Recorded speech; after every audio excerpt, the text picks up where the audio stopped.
Assalamu alaikum students, how are you? I am your bio teacher, class 9, and we are going to start our fourth lecture, chapter number 4, cells and tissue, and the topic is the history of the formulation of the cell theory. Students हमने देखना है history of the formulation of the cell theory, यानी कि हमने cell theory के बारे में history देखनी है कि हिस्ट्री किसने बनाई थी, कौन से बायोलॉजिस्ट, साइंटिस्ट, जोलॉजिस्ट, केमिस्ट थे जिन्होंने इसको फॉर्मुलेट किया, यानी कि सेल थ्योरी को बनाया है, कैसे बनी है, कहाँ से इसका कॉन्सेप्ट आया है, इसके बारे में हम अब डिस्कस करेंगे। In the history of the biology की हिस्ट्री में ancient Greeks were the first who organize the data of the natural world. ये पुराने यूनानी लोग, ये पहले लोग थे जिन्होंने कुदरती दुनिया का डाटा इकट्ठा किया था। ऐसे समझो जिन्होंने साइंस की किताब बनाई थी। और वो कौन से लोग थे? वो ग्रीक के रहने वाले लोग थे, ठीक है, जिसमें एरिस्टोटल भी शामिल है। Aristotle presented the idea that all animals and plants are somehow related. Aristotle ने अब एक आइडिया दिया था, एक ऑब्जर्वेशन आप कह लें कि एक आइडिया को प्रेजेंट किया था, जिसमें उसने कहा था कि तमाम एनिमल्स एंड प्लांट्स एक दूसरे से मिलते हैं, लेकिन ये कैसे मिलते हैं ये नहीं उसने बताया था। लेटर दिस, इसके बाद this idea gave rise to question like, इसके बाद एक क्वेश्चन उनके माइंड में राइज हो गया था। उसके बाद ये क्वेश्चन राइज हो गया था कि ऐसी कौन सी चीज़ है जो एनिमल में और प्लांट में दोनों में कॉमन है। Is there a fundamental unit of structure shared by all organism, यानी कि इन दोनों में ऐसी कौन सी चीज़ है जो कॉमन है। बट बिफोर माइक्रोस्कोप आने से पहले were first use in 17th century, no one knew with certainty that living organism do share a fundamental unit cell, कि किसी को भी नहीं पता था कि सेल भी कोई चीज़ होती है और वो जानदारों में मौजूद होती है। अब सेल की जो सी बेसिक कॉन्सेप्ट है, जो सा सही थ्योरी है, वो यहाँ से स्टार्ट होगी, जो रॉबर्ट हुक ने प्रेजेंट की थी। Cell were first describe by a British scientist था रॉबर्ट हुक। इन 1665 में रॉबर्ट हुक ने सेल की थ्योरी को पेश किया था। He used his self made like microscope, उसने एक अपने मतलब खुद बनाया हुआ उसके पास माइक्रोस्कोप था, to examine a thin slice of cork.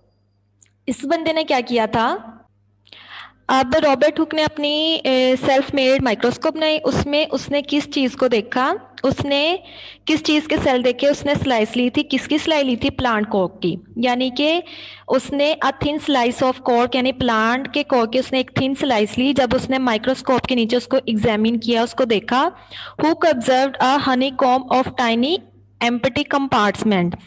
जब उसने प्लांट की स्लाइस का स्ट्रक्चर देखा तो उसने कहा कि मुझे तो ऐसा नजर आ रहा है जैसे मैं हनी कॉम्ब को देख रहा हूँ, यानी कि शहद की मक्खियों का जो सा छत्ता होता है उसको देख रहा हूँ, जिसमें उसने छोटे छोटे से कंपार्टमेंट किसे कहते हैं, सुराख देखे, ठीक है। जब यानी कि रॉबर्ट हुक ने एक स्लाइस को जब एग्जामिन किया, यानी कि प्लांट के स्लाइस को जब एग्जामिन किया, तो उसने उसमें क्या देखा, हनी कॉम्ब देखा, यानी कि शहद की मक्खियों का जब उसने छत्ता देखा तो उसने उसको क्या कह दिया कि इसमें छोटे छोटे से मुझे कंपार्टमेंट यानी कि सुराख नजर आ रहे हैं। ही call the compartment in cork as celluloid, फिर उसने इन कंपार्टमेंट को किसका नाम दे दिया, सेलुलोid का नाम दे दिया।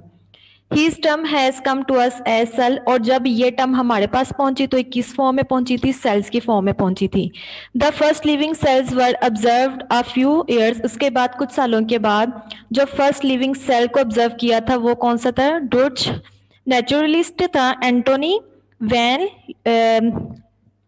लेवनहुक। इसने फर्स्ट लिविंग सेल को ऑब्जर्व किया था। इसने कैसे ऑब्जर्व किया, ही ऑब्जर्व टाइनी ऑर्गेनिज्म, इसने छोटे छोटे ऑर्गेनिज्म कहाँ पे ऑब्जर्व किए, फ्रॉम पॉन्ड वाटर, यानी कि इसने पॉन्ड वाटर में छोटे छोटे ऑर्गेनिज्म को ऑब्जर्व किए। जब उसने माइक्रोस्कोप के नीचे इनको देखा, and called them as animalcules, फिर उसने उनको क्या नाम दे दिया कि इसमें छोटे छोटे से ऑर्गेनिज्म है, जिसमें उसने उसको नाम दे दिया एनिमल क्यूल्स का, उसको नेम दे दिया। इसके बाद नेक्स्ट आया है रॉबर्ट हुक। रॉबर्ट हुक ये कौन सा पर्सन था, ये केमिस्ट भी था, मैथमेटिशियन भी था, फिजिस्ट भी था, यानी कि उसने फिजिक्स भी पढ़ी थी, उसके बारे में भी उसने स्टडी किया था। इसकी remarkable his remarkable engineering abilities, इसने जो सी रिमार्केबल इंजीनियरिंग में इसने काम किया था, क्योंकि उसने मैथ, जब आप मैथ और फिजिक्स पढ़ते हो तो जाहिर सी बात आप इंजीनियरिंग में इंक्लूड हो जाते हो। Enabled him to invent and improve many mechanical devices, फिर उसने बहुत से मैकेनिकल डिवाइसेस को इन्वेंट किया था, जिसमें क्या क्या इंक्लूड थे, टाइम पीसेस, क्वाड्रेंट, ये आप मैथ में ये यूज करते हो जब आप एक्स एक्सिस और वाई एक्सिस बनाते हैं, and the Gregorian telescope, telescope microscope इसने बनाया था, खुद अपना जाती माइक्रोस्कोप बनाया था, सेल्फ मेड। इसके साथ इसने क्या बनाया था, टेलीस्कोप ही बनाया था। His observation about the section of the cork is also illustrated, इसके अलावा इसने कॉर्क के बारे में भी अपनी ऑब्जर्वेशन को शो करवाया था। तो स्टूडेंट्स ये था हमारा आज का टॉपिक। ओके, अल्लाह हाफिज।